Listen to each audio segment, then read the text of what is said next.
Bismillahirrahmanirrahim. Assalamu alaikum. I am Professor Muhammad Tayyib Iqbal, your English teacher. Today we are going to study novel Goodbye Mr. Chips, chapter number 15. इससे पहले हमने chapter number 14 पढ़ा. उसमें हमने देखा था कि मिस्टर चैटर्स जो प्रिंसिपल थे वो 1917 में बीमार हुए और उसके बाद उनकी वफ़ात हो गई और इसलिए आर्जी तौर पर मिस्टर चिप्स को उन्होंने क्या किया था, प्रिंसिपल बना दिया था. गवर्नर्स तो चाहते थे कि मिस्टर चिप्स को परमानेंट प्रिंसिपल बना दिया जाए, लेकिन फिर उन्होंने आर्जी तौर पर, चूँकि चिप्स बीमार महसूस कर रहा था, बूढ़ा हो चुका था, तो उसने खुद ही महसूस किया कि वो इस काबिल नहीं है कि स्कूल के तमाम तर मामलात को खुद से देख सके. तो इसलिए उसने कहा था कि मखसूस ड्यूरेशन के लिए वो तो काम कर सकता है लेकिन मुस्तकिल बुनियादों पर काम नहीं कर सकता. तो अब हम चैप्टर नंबर 15 की तरफ चलते हैं. तो रीडिंग के लिए हम बोर्ड पर चलते हैं जी.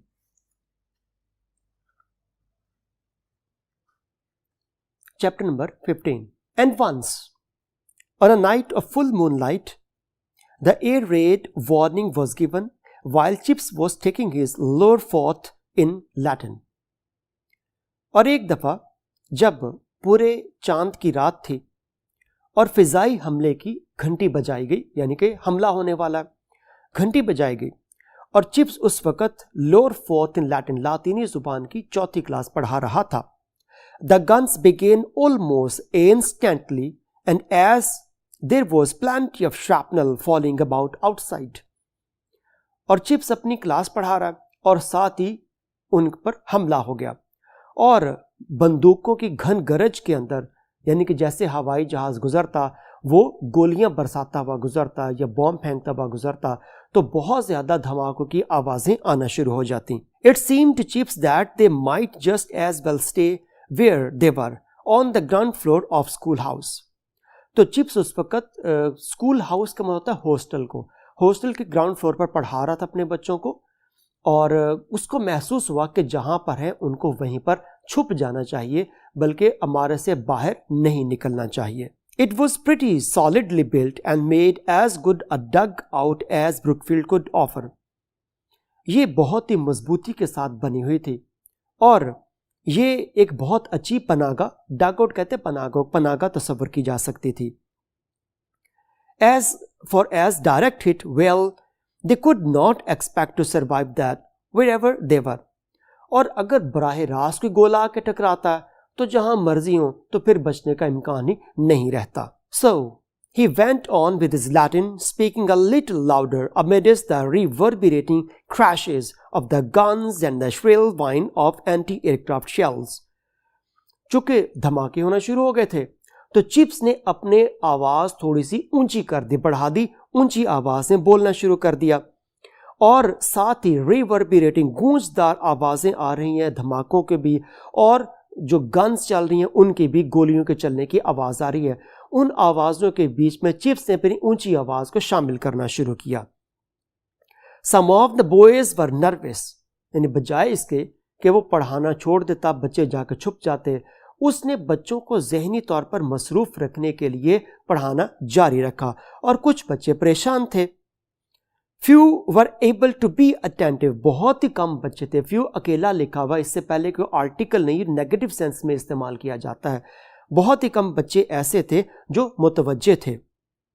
He said gently, उसने चिप्स ने धीमे लहजे में कहा, It may be possibly seem to you, Robertson, at this particular moment in the world's history, that the affairs of Caesar in Gaul some 2000 years ago are of somewhat secondary importance, and that the irregular conjugation of the verb follow is even less important still.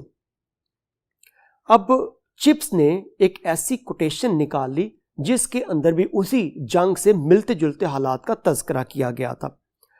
तो कहते हैं chips ने एक खास तालिब इल्म जो Robertson बैठा कुछ परेशान दिखाई दे रहा था, तो रॉबर्टसन से कहा कि at this particular moment in the world's history, दुनिया की तारीख के इस लम्हे, the affairs of Caesar in Gaul, Gaul के मुकाम पर सीजर ने जो मामलात इख्तियार किए थे 2000 साल पहले, वो सानवी हैसियत के रखते हैं और the irregular conjugation of the verb tollo is even less important still, और जो बेकायदा गर्दान है वर्ब डॉलर की, वो भी कोई बहुत ज्यादा अहमियत नहीं रखती. But believe me my dear Robertson, that is not really the case. लेकिन मेरे प्यारे रॉबर्टसन, असल बात ये नहीं है. Just then there came a particularly loud explosion quite near. जब वो बात कर रहा था, एन उसी लम्हे उससे भी ज्यादा जोरदार एक धमाका हो गया जो काफी नजदीक था. You cannot judge the importance of things by the noise they make. तुम चीजों का उनके शोर से अंदाजा नहीं लगा सकते कि वो कितनी अहम है. Oh dear me, no. अरे मेरे प्यारे, नहीं. A little chuckle, बच्चे थोड़ा सा दबे हुए अंदाज में हंसे. And these things that have mattered for thousands of years are not going to be snuffed out because some stink merchant in this laboratory invents a new kind of mischief. और ये जो चीजें, वो धमाकेदार बारूद की बात कर रहे हैं अब. तो कहता है कि ये जो चीजें हैं इनकी कोई इतनी अहमियत नहीं है, और क्योंकि हजारों साल में are not going to be snuffed out, ये इनका खत्म होने का इम्कान कोई नहीं है. क्योंकि किसी स्टिंक मर्चेंट ने, बदबूदार सौदागर ने अपनी लेबोरेटरी के अंदर एक नई किस्म की गलती दरियाफ्त की है. टिटर्स ऑफ नर्वस लाफ्टर. टिटर चूंकि छोटे छोटे बच्चे हैं तो दबी हुई हंसी परेशानी में हंस रहे हैं वो, तो हल्की हल्की हंसी की आवाज उसको आई. For Burrow the pale lean and medically unfit science master was nicknamed the stink merchant. क्योंकि एक टीचर था ब्रुकफील्ड का जिसका नाम बर्रो था. इंतहाई दुबला पतला कमजोर किस्म का वो टीचर था और साइंस पढ़ाता था. उसका निकनेम रखा हुआ था स्टिंक मर्चेंट. तो जैसे चिप्स ने कहा स्टिंक मर्चेंट, तो बच्चों को वो टीचर याद आ गए, इसलिए वो हंस पड़े. Another explosion nearer still. और इसी दौरान एक और धमाका और ज्यादा नजदीक हुआ. Let us resume over. चलो अपना काम शुरू करते हैं. If it is fate that we are soon to be interrupted, let us be found employing ourselves in something really appropriate. अगर हमारी किस्मत में ही लिख दिया गया है कि हमारे काम में रुकावट डाली जाएगी, हमें तंग किया जाएगा, चलो फिर अपने आप किसी अच्छे काम में मसरूफ करते हैं. हम ये तो कहने वाले बनेंगे कि अच्छा खासा पढ़ रहे थे, किस धमाके ने हमें मुतासर किया. Is there anyone who will volunteer to construe? क्या तुम में से कोई ऐसा है जो रजाकाराना तौर पर इस तशरीह को पढ़ेगा? Maynard, chubby, dauntless, clever and impudent said, I will, sir. Maynard जो एक गोल मटोल सा बेखौफ किस्म का चालाक सा लड़का था, कहने लगा, जनाब मैं पढ़ता हूं. Very good. Turn to page 40 and begin at the bottom line. ठीक है, सफा नंबर 40 निकालो और आखिरी लाइन से पढ़ना शुरू करो. The explosion still continued deafeningly. धमाके अभी भी जोरदार अंदाज में गूंज रहे थे. डेफनिंग, डेफ कहते हैं ना बहरा हो जाना. इतनी शिद्दत से धमाके हो रहे थे कि जैसे कान फट रहे हों. The whole building shook as if it were being lifted off its foundation. पूरी इमारत यूं लरजी जैसे कोई उसको बुनियादों से उखेड़ने की कोशिश करता हो. Maynard found the page, which was some way ahead, and began shrilly. Maynard को सफ़ा मिल गया जो कुछ सफ़ात आगे था. उसे अपनी बारीक आवाज से पढ़ना शुरू किया. Genus Borg Erat Pagna. ये लैटिन लैंग्वेज में चूंकि लिखा था और आगे इन्वर्टेड कॉमास के बाद लिखा. इसका मतलब क्या है? This was the kind of fight. ये एक किस्म की जंग है. को सी जर्मनी करंट.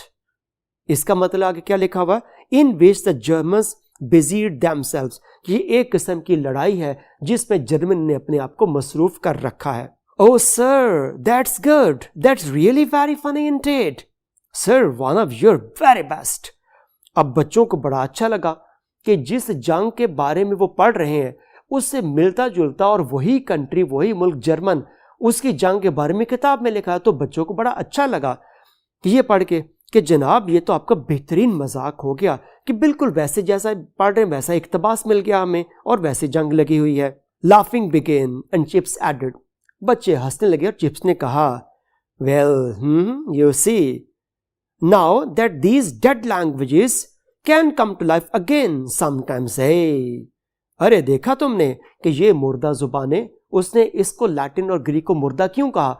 उसकी वजह थी कि उससे पहले जो रॉल्स्टन प्रिंसिपल था उसने कहा था कि ये मुर्दा जुबानें, इनका इस नए दौर में कोई जरूरत नहीं है। तो इसलिए कह रहा, देखा मुर्दा जुबानें किसी न किसी अंदाज में जिंदा होके वापस आ गई। Afterwards they learned that 5 bombs had fallen in and around Brookfield. तो अगले दिन उनको पता चला कि 5 बॉम्ब गिरे थे वहां पर ब्रुकफील्ड के अंदर और उसके आसपास। The nearest of them just outside the school ground. और सबसे जो नजदीक बॉम्ब गिरा था वो बिल्कुल स्कूल के ग्राउंड के अंदर। 9 persons had been killed और उन 5 बॉम्ब ब्लास्ट में 9 अफराद मारे गए थे। The story was told, retold, embellished. कहानी सुनाई गई, फिर सुनाई गई और बड़ी बढ़ा चढ़ाकर मजे से मसाले लगा लगा कर सुनाई गई।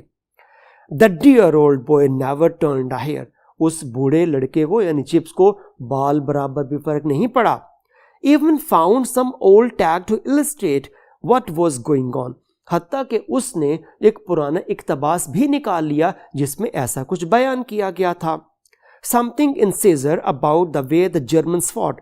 यानी कि सीजर के बारे में कि जर्मन किस अंदाज में वहां पर लड़े थे। You would not think there were things like that in Caesar, would you? तुम इस बात की परवाह मत करो कि सीजर के बारे में ऐसी कुछ बात होगी। And the way Chips laughed, और जिस अंदाज में chips Hansa, you know the way Chips laughed, और तुम तो जानते हो उसका अंदाज हंसने का। The tears all running down his face, never seen him laugh so much, और आंसू उसके चेहरे से टपकने लगे, इतना ज्यादा हंसते तो उसको नहीं देखा गया था। He was a legend, वो बहुत ही कोई अजीम शख्स था। With his old and tattered gown, his walk that was just beginning to break into a stumble, his mild eyes peering over the steel-rimmed spectacles, and his quaintly humorous sayings, Brookfield would not have had an atom of him different. बूढ़ा हो गया chips, वो बूढ़ा शख्स अपने फटे हुए gown के साथ चलते हुए, और अब चूंकि बूढ़ा हो चुका तो उसके चलना का अंदाज डगमगाहट में, स्टम्बल में, डगमगाहट लुढ़खड़ाहट में तब्दील हो चुका। तो लुढ़खड़ाते हुए आहिस्ता आहिस्ता अपनी धीमी मोतल मिजाज आंखों के साथ, यानी कि उसने नाक पर ऐनक रखी होती थी जिसका फ्रेम गोल होता था, तो अपनी उस गोल फ्रेम वाली ऐनक के ऊपर से झांकते हुए वो चलता जा रहा है और his quaintly humorous saying, अपनी वही मजाहिया कहानियां सुनाते हुए वो चलता जा रहा। Brookfield would not have had an atom of him different, कि ब्रुकफील्ड स्कूल से जरा भी बिल्कुल मुख्तलिफ ना था, यानी कि चिप्स और ब्रुकफील्ड बहुत हद तक मिलते जुलते थे। नवंबर 11, 1918, 11 नवंबर 1918, ये जंग बंदी का दिन था कि जंग अब रोक दी गई थी।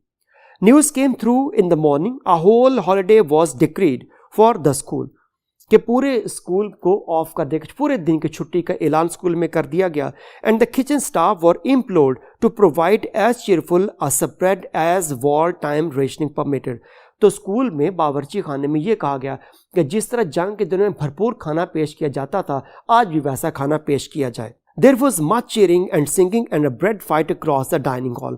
और डाइनिंग हॉल, स्कूल के डाइनिंग हॉल में खूब हल्ला गुल्ला किया गया, गाने गाए गए और खाना खाने का मुकाबला भी हुआ। When Chips entered in the midst of the uproar, there was an instant hush. जैसे चिप्स डाइनिंग हॉल में दाखिल हुआ, एकदम सब खामोश हो गए। And then wave upon wave of cheering, और फिर बार बार उन्होंने चिप्स के आने पर तालियां बजाईं। Everyone gazed on him with eager, shining eyes as on a symbol of victory. और हर कोई चिप्स को बहुत ही शाइक किस्म की निगाह के साथ देखने लगा जैसे कि वो बहुत बड़ी फतह करके आया हो। He walked to the dais, seeming as if he wished to speak. ऊपर चलते हुए उस डेइस रोस्ट्रम पोडियम के पास गया और जैसे वो कुछ कहना चाहता हो। They made silence for him, but he shook his head after a moment, smiled and walked away again. वो सब बच्चे खामोश हो गए कि चिप्स कुछ कहने लगा। चिप्स खामोशी से खड़ा रहा, लेकिन बगैर कुछ कहे उस डे से हट गया और वापस आ गया। It had been a damp foggy day and the walk across the quadrangle to the dining hall had given him a chill. चूंकि वो नमी वाला सरसा दिन था और वो बरामदे से चलता हुआ डाइनिंग हॉल में गया था जिसकी वजह से उसको ठंड लग गई थी। The next day he was in bed with bronchitis. पुरानी बीमारी उसकी ब्रोंकाइटिस की, कि उसके जो सांस की नाली उसके अंदर वो वर्म सा, नरखरे की नाली में वर्म सा हो जाता है, उसको सांस लेने में प्रॉब्लम होती है। तो फिर से अगले दिन वो ब्रोंकाइटिस बीमारी की वजह से बिस्तर पर जा पड़ा। And stayed there till after Christmas, यानी कि 11 नवंबर से लेकर क्रिसमस 25 दिसंबर के बाद तक वो बेचारा बीमार होकर बिस्तर पर पड़ा रहा। But already on night of November 11th, after his visit to the dining hall, he had sent in his resignation to the board of governors. और इस तरह से 11 नवंबर से लेकर, यानी जब वो डाइनिंग हॉल गया था तो 11 नवंबर को वो डाइनिंग हॉल से वापसी पर उसने स्कूल के दफ्तर में बोर्ड ऑफ गवर्नर के नाम पर अपना इस्तीफा लिख दिया था। यानी तब उसको अंदाज़ा हो चुका था कि बीमार हो चुका, तो इसने इस्तीफा दे दिया था उसने already. When school resembled after the holidays he was back in Mrs wickets. जब स्कूल फिर से लगा, यानी क्रिसमस की छुट्टियों के बाद दोबारा स्कूल शुरू हुआ, तो फिर दोबारा मिसेस विकेट के घर पे शिफ्ट हो गया। At his own request, there were no more farewells or presentations, nothing but a handshake with the successor and the word acting crossed out on official stationery. और उसकी चिप्स की अपनी दरख्वास्त पर अब ना तो कोई फेयरवेल पार्टी दी गई, ना कोई तकरीब मुनक्कद की, ना कोई उसको तोहफा दिया गया। महज वो जो बाद में नया प्रिंसिपल है उसके साथ उसने हाथ मिलाया और वापस वो मिसेस विकेट घर पे चला गया और स्टेशनरी पर से एक्टिंग का लफ्ज़ अब काट दिया गया। द ड्यूरेशन वॉज ओवर, वो दौरानिया, जिस दौरानिया के लिए चिप्स को प्रिंसिपल बनाया गया था वो दौरानिया ख़त्म हो गया था। तो लेसन नंबर 15 था। अब इसकी एक्सरसाइज देखते हैं। Question number 1, how did Chips take his class during an air raid? फिजाई हमले के दौरान चिप्स ने अपनी क्लास कैसे पढ़ाई? Mrs Chips was taking his lower 4th class when an air raid started. He continued his class boldly during the shelling while the boys were much nervous. उस फिजाई हमले के दौरान वो लातीनी जुबान की 4थी क्लास को पढ़ा रहा था और उससे बड़ी बहादुरी से क्लास पढ़ाई, लेकिन बच्चे कुछ परेशान थे। He did not turn a hair and even found some old tags to explain the situation. उसे बाल बराबर भी फर्क ना पड़ा और उसने बल्कि उस सबक के हवाले से एक पुरानी इक्तबास भी निकाल लिया। Question 2, What did Chips remark about the loud explosion? उन ऊंची आवाज में धमाके और तो उनके बारे में चिप्स ने क्या कहा? Answer, he remark that one could not जज the importance of things by the noise they made, कि चीज़ों के शोर के जरिए उनकी अहमियत का अंदाज़ा नहीं लगाया जा सकता। And the things that had mattered for thousands of years were not going to be destroyed because some stink merchant in his laboratory had invented a new kind of mischief. और उसने कहा कि बिल्कुल भी स्कूल को हज़ारों साल तक भी इन चीज़ों का कोई फ़र्क नहीं पड़ता, और वैसे भी ये धमाकादार जो मवाद है ये किसी स्टिंक मर्च बदबूदार सौदागर ने किसी लेबॉर्ट्री के अंदर ईजाद किया है। Question 3, do you think chips was anti war और प्री वॉर?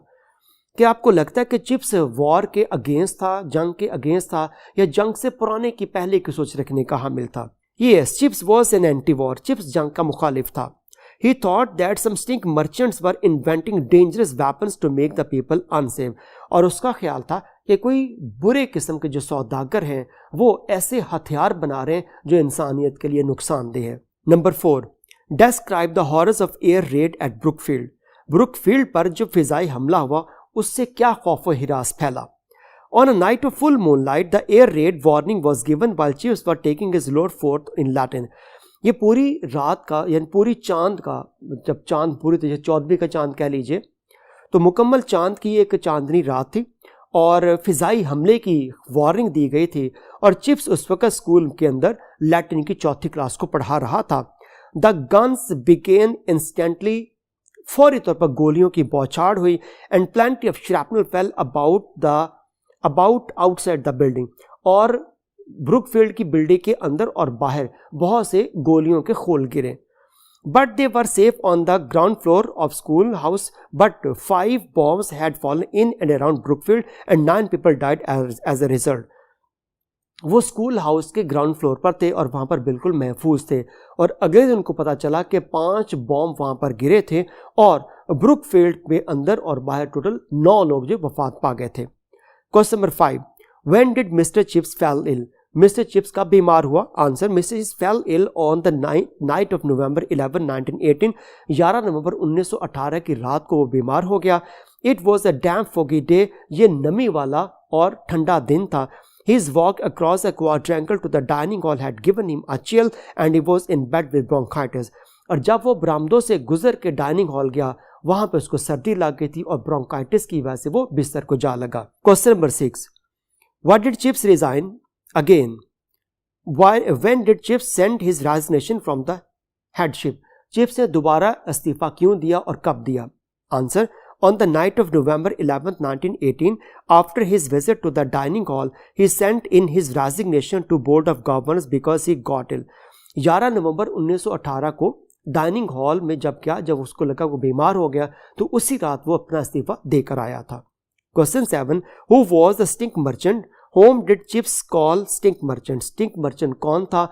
चिप्स किसको स्टिंक मर्चेंट कहा करता था? Answer, Burrow was a pale, lean and medically unfit science master and was nicknamed the stink merchant at Brookfield.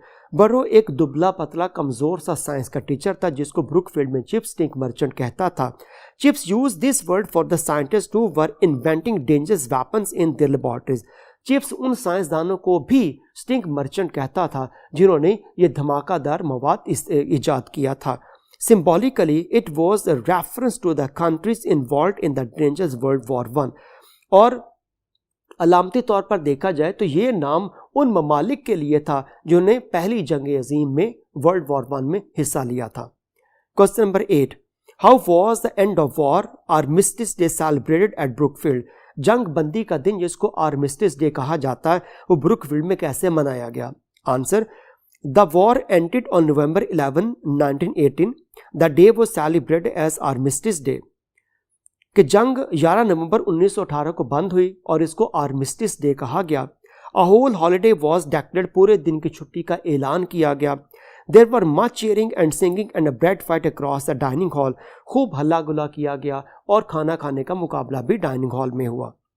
Question number 9, What do you know about Maynard? Maynard कौन था? Answer, Maynard was a chubby, fearless, clever and cheeky boy at Brookfield. Maynard एक गोल चेहरे वाला थोड़ा सा मोटा सा लड़का था, थोड़ा निडर बेखौफ शख्स था ये। It was he who offered himself to construe the topic while Chips was taking his class during an air raid. यही वो तालिब इल्म था जिसने चिप्स की क्लास के दौरान खुद से वॉलंटरली पढ़ने के लिए कहा था कि मैं इस लेसन को पढ़ता हूँ। तो ये था चैप्टर नंबर 15 हमारा और यहीं पे आज हम इस खबर को ख़त्म करते हैं। अगले लेसन में दोबारा फिर हाजिर होगा। बहुत शुक्रिया। अल्लाह हाफिज़।